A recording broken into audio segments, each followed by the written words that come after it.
Hello my dear students, good morning and welcome back to online classes of Royal International School. Today I will teach you SST for class 8th and we will continue our second chapter from Trade to Territory. In this chapter we are discussing about the journey of Britishers, how they came India as a trader and they capture Indian territory और उन्होंने कैसे Indian territory पर अपना कब्जा establish कर लिया था. We are discussing this journey in this chapter. इसी जर्नी को या फिर इसी पीरियड को हम लोग इस चैप्टर में डिस्कस कर रहे हैं. Today's our topic is annexation of Mysore and Marathas. यानी कि मैसूर जो रियासत थी, मैसूर जो प्रिंसली स्टेट था वो कर्नाटक स्टेट में आता था और मराठास को कैसे उन्होंने एनेक्स किया. एनेक्स का मतलब होता है छीनना. कैसे उन्होंने उनके ऊपर वॉर करके उनको अपने एम्पायर में स्टैब्लिश कर लिया था. After gaining control over the Bengal, now the Britishers were planning to get control over the southern India. अब वो southern India की तरफ आ गए थे अपना कंट्रोल establish करने के लिए. For this they fought war with the Marathas and the Tipu Sultan, Hyder Ali and Tipu Sultan. और कैसे उन्होंने मैसूर को और जो महाराष्ट्र को अपने कब्जे में लेने के लिए मराठास से लड़ाई करी और टीपू सुल्तान और हैदर अली से भी उन्होंने वॉर किए थे. तो मैसूर को एनेक्स करने के लिए, मतलब मैसूर को अपने एम्पायर में इंक्लूड करने के लिए Britishers wanted to establish their control over the southern India and to get control over the southern India they fought 4 wars with the Hyder Ali and Tipu Sultan. तो टीपू सुल्तान और हैदर अली दोनों के साथ में उन्होंने 4 वॉर लड़े थे. जो फर्स्ट मैसूर वॉर था वो हैदर अली के साथ एंड लास्ट 3 वॉर्स जो किए थे वो टीपू सुल्तान के साथ में उन्होंने किए थे. In this video we will discuss about this war. Now take out page number 15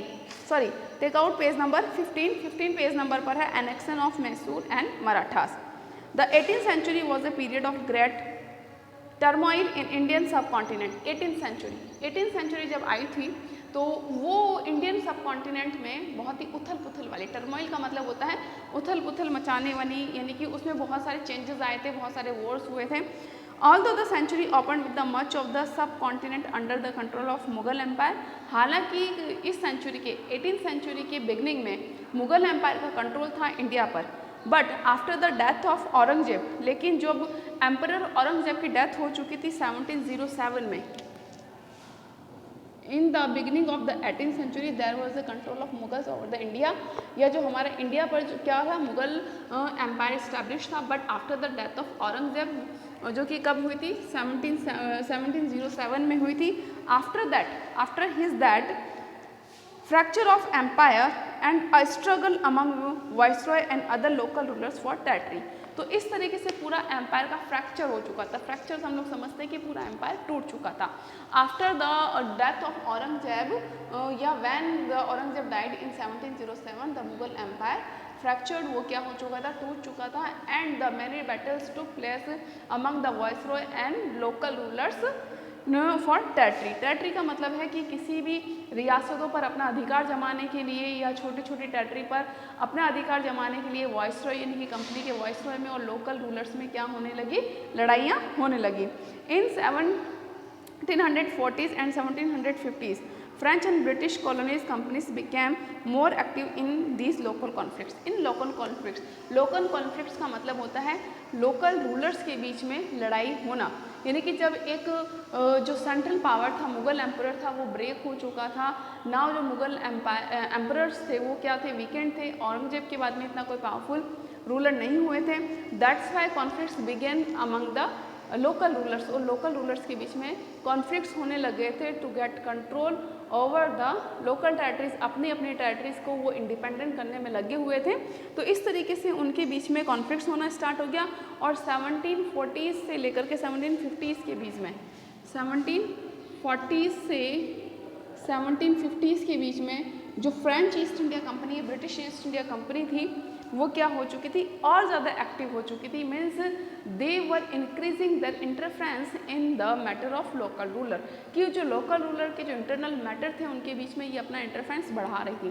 कैसे बढ़ा रही थी, who will become the next ruler, किसको कौन सी पोस्ट दी जाएगी, मतलब कि इस किंग को कौन कौन से राइट्स दिए जाएंगे, कितना रेवेन्यू देगी कंपनी, कितना नहीं देगी. कंपनी को in the form of gift gift के फॉर्म में जो लोकल रूलर्स थे वो काफ़ी सारे क्या देने लगे, रेवेन्यू देने लगे, काफ़ी सारी वेल्थ उनको दी जाने लगी कंपनी के वॉइसरॉयज को, कंपनी के रेजिडेंट्स को, बिकॉज दे वर इंटरफेयरिंग, वो क्या कर रहे थे, इंटरफेयर कर रहे थे internal matter of the local ruler. और लोकल रूलर ये सोच रहे थे कि अगर कंपनी हमें सपोर्ट करेगी तो मैं राजा बन जाऊँगा, मेरा इस टेरिटरी पर राइट हो जाएगा। तो इस तरीके से 1740 से लेकर के 1750 के बीच में फ्रेंच और ब्रिटिश क्या हो चुके थे, और ज़्यादा एक्टिव हो चुके थे, and in these local conflicts, यानी कि जो लोकल कॉन्फ्लिक्ट्स हो रहे थे उनके बीच में ज़्यादा एक्टिव होने लगे। एक्टिव का मतलब है वो और ज़्यादा इंटरफेयर करने लगे थे। By the third Carnatic war, यानी कि थर्ड कार्नेटिक वॉर तक, as we know that there were 3 Carnatic wars. Carnatic wars कितने हुए थे, 3 हुए थे, एंड वी ऑल्सो नो कि किनके बीच में हुए थे, between the British East India company and French East India Company में। और ये क्यों हुए थे वो भी हमें मालूम है, because both companies wanted to monopoly on Indian trade and they wanted to establish their empire over India. अब जो थर्ड कार्नेटिक वॉर हुआ था, the British had not only gained somewhat solid foothold in Bombay, Madras, Calcutta, but they had also marginalized, eliminated the influence of other colonies' power। इसका मतलब समझ लीजिए कि क्या है कि by the third Carnatic war, कि by the third Carnatic war, कि थर्ड कार्नेटिक वॉर जो कि हुआ था between the British East India Company, French East India Company में। इन दिस वॉर जो ब्रिटिश ईस्ट इंडिया कंपनी ने डिफीट कर दिया था फ्रेंच को डिफीट कर दिया था, और फ्रेंच का पावर जो है या अदर कॉलोनियल पावर जो है वो एलिमिनेट हो चुका था, and company gate control over the in Bombay, Madras and Calcutta. तो और यहाँ पर उनको कंट्रोल मिल चुका था, यहाँ के ट्रेड पर बॉम्बे, मद्रास एंड कैलकाटा, इन तीनों जगह पर कंपनी को क्या मिल चुका था, control over trade, and it eliminated the power, या it eliminate the other colonies power. और अदर कॉलोनीज पावर कौन सी थी, फ्रेंच थी, इसको उन्होंने एलिमिनेट कर दिया था। अब बात आती है कि जब फॉरेन कंपनी को तो इन्होंने क्या कर दिया, एलिमिनेट कर दिया। अब जो लोकल रूलर्स थे इनको डिफीट करना था ब्रिटिशर्स को, टू इस्टेब्लिश देयर एम्पायर, अपना एम्पायर इस्टेब्लिश करने के लिए अब उनको क्या करना था, लोकल रूलर्स जो थे या इंडियन जो किंग थे उनको डिफीट करना था। For this they defeated Bengal Nawab in 2 battles, battle of Plassey and battle of Buxar. तो उन्होंने बंगाल के नवाब को भी डिफीट कर दिया and get control over the Bengal, और बंगाल पर उन्होंने क्या कर लिया था, कब्जा कर लिया था। अब वो इंडिया के जो अदर पार्ट्स थे, जैसे मराठास है, जैसे साउथर्न पार्ट है, जैसे राजस्थान वाला पार्ट है, तो इस तरीके से वो gradually they wanted to establish their control, कि तो अपना धीरे धीरे अपना इस्टेब्लिश क्या करना चाहते थे, कंट्रोल। फॉर दिस, अब इसके लिए उनको क्या करना होता था, इसके लिए उन्होंने इंटरफेयर करना स्टार्ट कर दिया, उन्होंने बहुत ज़्यादा इंटरफेयर करना स्टार्ट कर दिया। कंपनी ने, वो आए ट्रेडर बनने के थे, लेकिन वो पॉलिटिकली भी यहाँ पर उनके इंटरनल मैटर्स में क्या करने लगे, इंटरफेयर करने लगे। जब लोकल रूलर्स को ये बात सहन नहीं हुई तो उनके साथ में उन्होंने वॉर किया, और वॉर में उनको डिफीट किया, and gradually they get control over the Indian territory and they establish their power. अब हम बात करते हैं second paragraph on page number 16। The Anglo Mysore war were A series of 4 forts, यानी कि जो एंग्लो मैसूर वॉर है, हमने कहा एनेक्शन ऑफ मैसूर, तो एनेक्शन ऑफ मैसूर का मतलब है कि मैसूर पर कब्जा करना या मैसूर को छीनना। मैसूर को कैप्चर करने के लिए 4 वॉर्स हुए थे बिटवीन जो मैसूर रियासत थी, टीपू सुल्तान, हैदर अली और ब्रिटिश कंपनी के बीच में कितने वॉर हुए थे, 4 वॉर हुए थे। तो हम लोग बात कर रहे हैं एंग्लो मैसूर वॉर। तो एंग्लो मैसूर वॉर क्या है, Anglo Mysore war was a series of 4 forts. ये 4 फोर्ट्स की, यानी कि 4 लड़ाई की एक सीरीज है, 4 फोर्ट्स। 4 फोर्ट्स का मतलब है कि ये 4 युद्ध इनके बीच में हुए थे, उसकी एक over the last decades of the 18th century, 18th century के लास्ट डिकेड में। तो लास्ट डिकेड का मतलब है कि 1867 से स्टार्ट हुआ था, 1767 से स्टार्ट हुआ, 1767, 1769, इसके बीच में first Anglo Mysore war start हुआ था। यानी कि 18th सेंचुरी के लास्ट 3 डिकेड्स में 4 वॉर्स हुए थे, 4 वॉर्स हुए थे बिटवीन एंग्लो यानी कि ब्रिटिशर्स एंड मैसूर रूलर्स के बीच में। तो Anglo Mysore wars were a series of wars fought in over the last 3 decades of the 18th century, यानी कि 18th सेंचुरी की जो लास्ट 3 डिकेड्स थी. What is the decade? Decades क्या होता है? Period of 10 years. तो 10 ईयर्स के पीरियड को क्या कहते हैं? One decade. तो लास्ट 3 डिकेड का मतलब है कि जो पिछले 30 साल थे, 18th सेंचुरी के जो पिछले 30 साल थे, उनमें ब्रिटिशर्स और मैसूर के बीच में 4 वॉर्स हुए थे, जिनको एंग्लो मैसूर वॉर कहा गया है. ठीक है. Between the kingdom of Mysore on the one hand the British East India Company, the Maratha confederacy and Nizam of Hyderabad on the other hand. इस वॉर में क्या हुआ था? फर्स्ट एंग्लो मैसूर वॉर में ऑन द वन साइड तो कौन था? Mysore kingdom. On the other hand British East India Company थी, यानी कि ब्रिटिशर्स थे, और जो कि represented chiefly by the Madras presidency, यानी कि ब्रिटिश ईस्ट इंडिया कंपनी का किसके ऊपर कब्जा था? मद्रास प्रेसिडेंसी पर. तो एक तरफ से तो British East India company, Nizam of Hyderabad और मराठा, ये तीनों एक साइड में थे. And on the other hand kingdom of Mysore, और दूसरी साइड में कौन था? दूसरी साइड में था कि मैसूर के जो रूलर था Hyder Ali.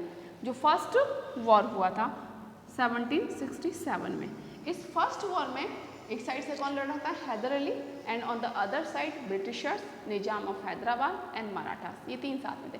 But diplomatic policy से हैदराबाद के जो मैसूर के जो रूलर थे Hyder Ali, by his diplomatic policy उन्होंने क्या किया? निज़ाम और मराठास को अपने फेवर में कर लिया, और ये तीनों मिलकर के फिर किसके अगेंस्ट लड़े? इन्होंने ब्रिटिशर्स के अगेंस्ट लड़े. यस, वे स्टार्ट करते हैं. तो यहाँ पर हमने बताया है कि 18th सेंचुरी में लास्ट 3 डिकेड्स 18th सेंचुरी में एंग्लो मैसूर वॉर हुए थे between the kingdom of Mysore. एक तरफ तो कौन सा था? मैसूर किंगडम था, यानी कि मैसूर का राज्य था. एंड द अदर हैंड दूसरी तरफ कौन था? British East India Company. British East India Company का किस पर कंट्रोल था? मद्रास प्रेसिडेंसी पर. And Marathas confederacy and Nizam of Hyderabad. Hyder Ali and his successor Tipu Sultan fought a war on 4 front with the British attacking from the west, south and east. यानी कि हैदर अली ने और उनके जो बेटे थे टीपू सुल्तान ने, इन्होंने दोनों ने बाप बेटों ने मिलकर के 4 युद्ध लड़े थे, 4 वॉर लड़े थे अंग्रेजों के साथ में मिलकर के. इन्होंने अटैक किया था ब्रिटिश अटैकिंग फ्रॉम, ब्रिटिश जो अटैक कर रहे थे वेस्ट, साउथ एंड ईस्ट से, while the Marathas and Nizam force attack from the north. और ये लोग कहाँ से अटैक कर रहे थे? मराठास और निज़ाम अटैक कर रहे थे नॉर्थ साइड से. The fourth was resulted in the overthrown of the house of Hyder Ali. जो फोर्थ यानी कि लास्ट वाला वॉर था, 4 वॉर्स हुए थे, लेकिन लास्ट वाला जो वॉर था ओवरथ्रोन का मतलब होता है जड़े उखाड़ देना या फेंक देना, यानी कि उनके रूल्स को हैदर अली या टीपू सुल्तान के रूल्स को मैसूर के उखाड़ फेंका था. तो the fourth war resulted in the overthrow of the house of Hyder Ali and Tipu and the dismantlement of Mysore. और इस तरह के जो 4th वॉर हुआ था उसमें मैसूर का डिसमेंटलमेंट हो गया, यानी कि मैसूर जो किंगडम है वो डिसमेंट हो गया था, वो ख़त्म हो चुका था, और इसमें टीपू सुल्तान की डेथ हो चुकी थी. And too benefited the East India Company which want the to control of much of India. और इसका बेनिफिट किसको हुआ? ब्रिटिशर्स को हुआ. And they took much more control over the India, या इंडिया पर उसको और ज़्यादा कंट्रोल हो चुका था. तो इस पैराग्राफ में हमने पढ़ा कि Anglo Mysore wars were the series of 4 Wars fought. इनमें जो 4 लड़ाई की गई है उस सीरीज़ का नाम है एंग्लो मैसूर वॉर, और किनके बीच में हुई थी? Between the Mysore kingdom and the Britishers east India company के बीच में. लेकिन जो लास्ट वॉर था, यानी कि 4th वॉर जो था, उसने क्या कर दिया? Overthrown the kingdom of Mysore. उसने डिसमेंट कर दिया मैसूर के किंगडम को with the killing of Tipu Sultan, या with the death of Tipu Sultan in the 4th war of Anglo Mysore war. क्योंकि एंग्लो मैसूर वॉर का जो 4th नंबर की लड़ाई थी उसमें टीपू सुल्तान की डेथ हो चुकी थी. दैट्स वाई जो मैसूर किंगडम है वो डिसमेंट हो चुका था, वो ख़त्म हो चुका था. And now Britishers also establish their control और मैसूर किंगडम. और इस तरीके से उसका धीरे धीरे क्या हो रहा था? ज़्यादा से ज़्यादा इंडिया पर कंट्रोल होता जा रहा था. Let's we talk about the Tipu Sultan. अब हम बात करते हैं कि टीपू सुल्तान कौन थे, क्या थे. टीपू सुल्तान जो है वो he was son and successor of Hyder Ali, वो हैदर अली के बेटे थे। किसके बेटे थे बेटा? वो हैदर अली के बेटे थे। हैदर अली कौन था? Hyder Ali was the ruler of Mysore kingdom which comes in the Karnataka state. Mysore जो है वो कर्नाटक स्टेट में आता है और हैदर अली उसके बहुत ही एम्बिशियस रूलर थे। बट हैदर अली को उन्होंने क्या माना? अपनी ऑब्स्टेकल माना। किन्होंने माना? ब्रिटिशर्स ने माना इन देयर एम्पायरिस्टिक पॉलिसी। एम्पायरिस्टिक पॉलिसी का मतलब है कि वो अपना जो एम्पायर है उसे एक्सटेंड करना चाहते थे, उसे बढ़ाना चाहते थे, और इस चीज़ में उन्होंने हैदर अली को अपना क्या माना था? ऑब्स्टेकल माना था। हम बात कर रहे हैं कि टीपू सुल्तान की। टीपू सुल्तान कौन था? टीपू सुल्तान थे son and successor of Hyder Ali, और इनको मैसूर टाइगर ऑफ मैसूर के नाम से भी जाना जाता है। एक्चुअल में क्या हुआ था कि 1782 के अंदर टीपू सुल्तान रूलर बने थे। 1785 में जो मालाबार कोस्ट था, Malabar coast Malabar coast was under the control of Mysore kingdom. Malabar coast जहाँ से काली मिर्च का इंपोर्ट होता था, ठीक है, और जहाँ से गुड्स वगैरह है या स्पीसीज का जो इंपोर्ट होता था वो किसके कंट्रोल में आता था? Malabar coast was under the control of Mysore kingdom and Tipu Sultan stop the import of the spices and other trade. और वहाँ से जो अलग अलग ट्रेड होता था, अलग अलग गुड्स का जो इंपोर्ट होता था उसको स्टॉप कर दिया था।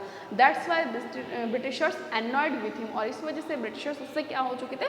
चिढ़ चुके थे, और इस वजह से उन्होंने भी मैसूर, और इसके लिए कि भाई वो और उनके वो पावर को क्या कर रहा था? डिक्रीज कर रहा था। अब वो नहीं चाहता था, Tipu Sultan didn't want to increase the power of Britishers in trading के अंदर वो उसके पावर को क्या करना चाहता था? डिक्रीज करना चाहता था। दैट्स वाई उन्होंने क्या किया? जो स्पेसिस के जो इंपोर्ट होता था, यानी कि जो बाहर जाता था, विदेश जाता था, उसको बंद कर दिया। अब हम बात कर रहे हैं टीपू सुल्तान की। Tipu Sultan also known as Tipu साहब और टाइगर ऑफ मैसूर। टीपू सुल्तान को टीपू साहब कहा जाता है, टाइगर ऑफ मैसूर भी कहा जाता है। Was a ruler of the kingdom of Mysore. वो कौन किसके रूलर थे? मैसूर के रूलर थे। A pioneer of rocket artillery. Pioneer का मीन्स क्या होता है बेटा? पियोनियर का मतलब होता है leader. A pioneer, a pioneer means leader. Forerunner भी कह सकते हैं हम लोग इसको। फोररनर कि वो लीडर थे ऑफ रॉकेट आर्टिलरी। आर्टिलरी का मतलब होता है तोप, यानी कि जो रॉकेट तोप होती है उसके ये लीडर थे, या उन्हीं को इन्होंने स्टार्ट करवाया था। He introduced a number of administrative innovation, और टीपू सुल्तान ने बहुत सारे एडमिनिस्ट्रेटिव सुधार भी किए थे during his rule, including a new coinage system. उन्होंने नए नए कॉइनेज सिस्टम भी चलाए, नए नए कॉइनेज चलाए थे। कैलेंडर भी उन्होंने स्टार्ट किया था। A new land revenue system, और उन्होंने नए रेवेन्यू सिस्टम को भी स्टैब्लिश किया था। Which initiated the growth of Mysore silk industry, और इन्होंने मैसूर सिल्क इंडस्ट्री को भी स्टैब्लिश किया था। He expanded the iron cased Mysorean rocket and the commissioned the military manual Fathul Mujahidin, और इन्होंने एक्सपेंड किया। एक्सपेंड का मतलब है कि फैलाया, उसको एक्सटेंड किया। किसको? आयरन केस मैसूरियन रॉकेट, यानी कि जो तोपें थी आयरन केस, यानी कि लोहे से बने हुए जो रॉकेट्स थे, गोला बारूद थे, उनको इन्होंने क्या किया था? एक्सपेंड किया था। He deployed the rocket against advance of British force, और इन्होंने इन रॉकेट्स को, इन तोपों को किसके अगेंस्ट काम में लिया? ब्रिटिश फोर्स के अगेंस्ट भी काम में लिया था। ही ऑल्सो एम्बार्क्ड, एम्बार्क्ड का मतलब होता है बिगेन। एम्बार्क का मीन्स होता है बिगेन, शुरू किया। तो इन्होंने शुरू किया था on an ambitious economic development programme. इन्होंने मैसूर को इकोनॉमिकली डेवलप करने के लिए प्रोग्राम को भी एम्बार्क किया, यानी कि शुरुआत की थी। ये इकोनॉमिकली मैसूर को डेवलप करना चाहते थे। That establish Mysore as a major economic power, और इसीलिए उन्होंने मैसूर को एक मेजर, यानी कि बहुत बड़ा इकोनॉमिक पावर बनाया था। And with some the world's highest real wages यानी कि वास्तविक जो उसकी वेजेस है, मजदूरी है, वो दे करके, and living standard in the late 18th century, और इन्होंने लिविंग स्टैंडर्ड को भी क्या क्या डेवलप किया था। तो इस तरीके से टीपू सुल्तान क्या थे, बहुत ही एम्बिशियस और एक ग्रेट रूलर थे of Mysore kingdom. He fought against Britishers, और उन्होंने ब्रिटिशर्स के अगेंस्ट वॉर किया because he wanted to decrease their control over India. वो इंडिया पर उनका कंट्रोल को डिक्रीज करना चाहते थे और वो इंडिया से उनको भगाना चाहते थे। अब हम बात करते हैं कि कितने वॉर्स हुए थे। 4 वॉर्स हुए थे, first Anglo Mysore war, second, third and fourth. तो इस तरीके से हम 4 एंग्लो मैसूर वॉर हैं उसके बारे में डिस्क्राइब करेंगे in our next video. Till then bye bye, stay home and stay safe. तो आज हमने क्या पढ़ा, आज हमने पढ़ा कि किस तरीके से वो मराठास को और मैसूर को एनेक्स करना चाहते थे। क्यों एनेक्स करना चाहते थे ब्रिटिशर्स? बिकॉज अब वो ट्रेड के अलावा टेरिटरी पर भी कंट्रोल करना चाहते थे। Till then bye bye.